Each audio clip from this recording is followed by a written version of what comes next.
कहानी झारखंड के धनबाद जिले के एक छोटे से शहर तोपचाची वाटर बोर्ड युग प्रवर्तक महावीर स्वामी जी धाम पारसनाथ पर्वत के आसपास के गांव की है। कुछ कही अनकही बातें हैं, मगर सत्य घटना पर आधारित है। वाटर बोर्ड जो झारखंड बिहार का एकमात्र प्राकृतिक झील है, उसी झील का स्रोत पारसनाथ पर्वत है, जो उससे काफी सटा हुआ है। उसी झील के पास एक गांव जिसका नाम झरियाडी है। जैसा कि हम जानते हैं, हर गांव का अपना नियम कानून उस गांव के बाहुबली लोग बनाते हैं, जिससे आम जन को काफी हद तक नुकसान होता है। कहानी के मुख्य पात्र हैं उसी गांव की निचली जाति में जन्मी सुगिया, जो एक 19 वर्षीय लड़की है, मंगरू जो एक 21 वर्ष का लड़का ऊंची जाति का है। इनकी कहानी इसलिए सुनी जा रही है क्योंकि इन दोनों के जीवन का अंत हो चुका है, जिसका कारण इनका समाज था। बात उन दिनों की है जब दोनों ने कक्षा 10 की परीक्षा उत्तीर्ण कर ली। दोनों की मित्रता इसी दौरान हुई। फिर दोनों प्रेम संबंध में आए। पहले मानसिक फिर शारीरिक रूप से एक हो गए। यूं कहें कि दो जिस्म एक जान हो गए थे। देश आजाद होने के बाद भी जो बालिग हैं उन्हें संवैधानिक अधिकार नहीं है।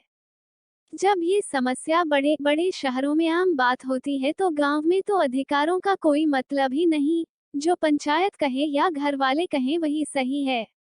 इसी सोच के दुष्परिणाम को सुगिया और मंगरू जैसे जोड़ों को भुगतना पड़ा। जब उनका प्यार पनपा आगे बढ़ा तो गांव वालों को खबर हुई। घर वालों ने लड़का और लड़की को बहुत मार पीट कर समझाया, लेकिन न तो सुगिया मानी और ना ही मंगरू। समय बीतता गया, यही घटना बार बार होने लगी। वे दोनों मार खाते, ताना सुनते, पर दोनों ने जैसे एक दूसरे से विवाह करने की जिद बना ली थी।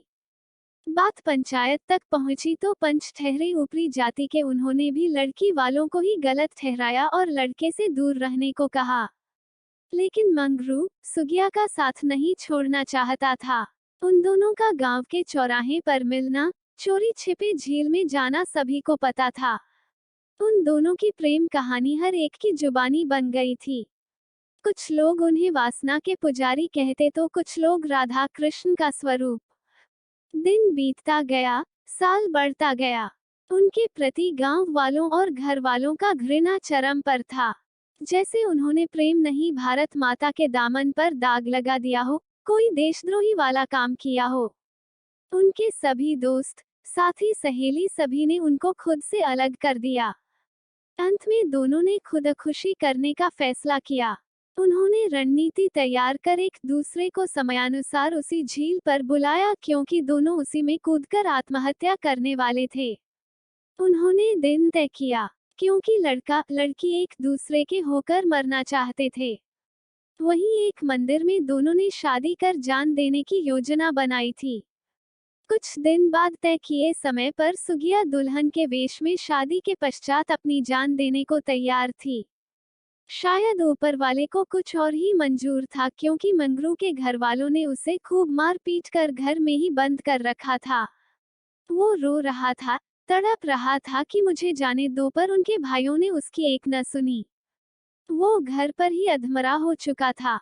इससे पहले मंगरू को कई बार जहर देकर घर वालों ने मारने की कोशिश की, जो नाकामयाब रहा। सुगिया डैम पर समयानुसार पहुंच चुकी थी, लेकिन मंगरू नहीं आया। फिर भी सुगिया ने उसका इंतजार किया। उससे बात करने के लिए वहां से जो लोग गुजरते उनसे वो मोबाइल मांगती और मंगरू को फोन लगाती, पर उसका फोन कहाँ लगने वाला था। उसका मोबाइल तो उसके घर वालों ने ले लिया था। सुगिया शाम तक वहीं रही और मोबाइल लोगों से मांग कर मंगरू को फोन करती। जब रात हुई तो उसने सोचा होगा कि मैं घर चली जाऊं, लेकिन वो घर भी किस मुंह से जाती, किसी को घर में कहाँ कुछ फर्क पड़ने वाला था। उसने उसी जंगल में रात बिताई। फिर सुबह हुई तो जो लोग वहां से पार हो रहे थे उन्हें फिर मोबाइल मांगकर मंगरू को फोन करने की कोशिश करती, लेकिन ना मंगरू आया और ना ही उसका फोन। वो पूरी तरह से टूट चुकी थी। रो रो कर बुरा हाल था। उसी दौरान उसके घर वाले दूसरों के कहने पर सुगिया को खोजने आए। तब सुगिया जंगल में न जाने कहाँ छुप गई कि उसे कोई खोज न पाया। सुगिया बिना खाए पिए 2 दिन से थी, अब तो उसका शरीर भी जवाब दे रहा था।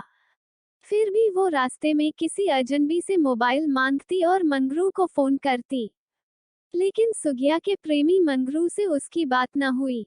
उस रात भी वह जंगल में रही भूखे प्यासे, लेकिन उसके इस हालत पर किसी को भी तरस न आई।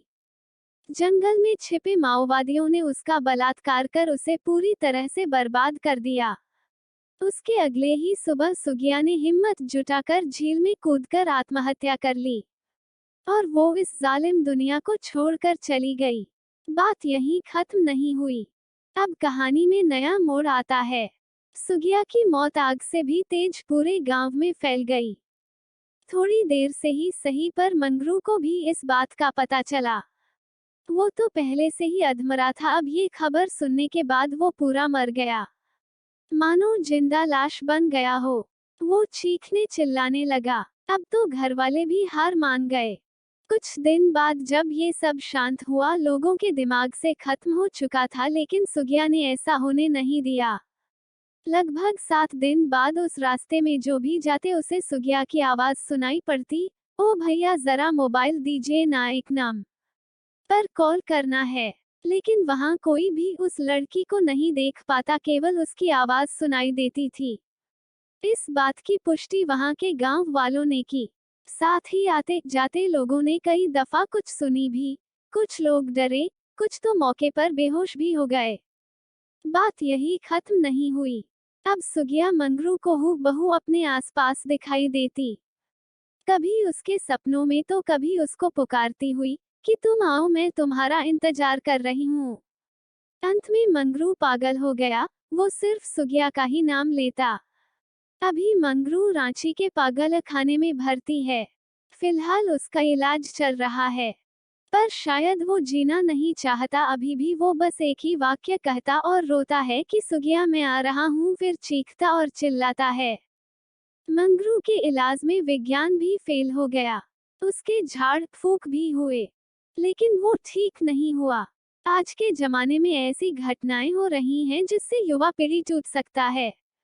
मैं पूरे भारतवर्ष के लोगों एवं महानुभावों, मेरे माता पिता और तमाम अभिभावकों से पूछना चाहता हूँ कि जब आप जवान थे, आप जब प्रेम संबंध में थे, तब आपको अपना प्रेम राधा कृष्ण जैसी लगती थी, किंतु वर्तमान युवा पीढ़ी के प्रेम में आपको वासना दिखाई पड़ता है। इस सृष्टि के निर्माण का आधार ही प्रेम है, तो क्या हक बनता है किसी को झूठे शान के लिए सुगिया और मंगरू जैसे प्रेमियों की जिंदगी बर्बाद करने का। मेरी कहानी में तो लड़की खुदकुशी कर ली, किंतु भारत में न जाने कितने ऐसे प्रेमी युगल को जिंदा जला दिया जाता है, उन्हें जान से मार दिया जाता है, घर वाले उसका बहिष्कार कर देते हैं। इसमें सबसे ज्यादा गुनहगार गांव के पंच, खाप और चौधरी लोग होते हैं, जो झूठे शान में पगड़ी पहनकर इतराते हैं। शायद वो डॉक्टर शून्य अंबेडकर जी के संविधान से भी खुद को ऊपर मानते हैं। कई मामलों में तो संवैधानिक लोग जैसे पुलिस, न्यायालय भी गुनहगारों का ही साथ देते हैं। विश्व की सबसे बड़ी युवा पीढ़ी भारत में है। अगर ये हाल रहा तो देश के भविष्य की कल्पना आप कैसे कर सकते हैं? झूठी परंपराओं के लिए सच्चे प्रेमियों की बलि देना, क्या ये सही है?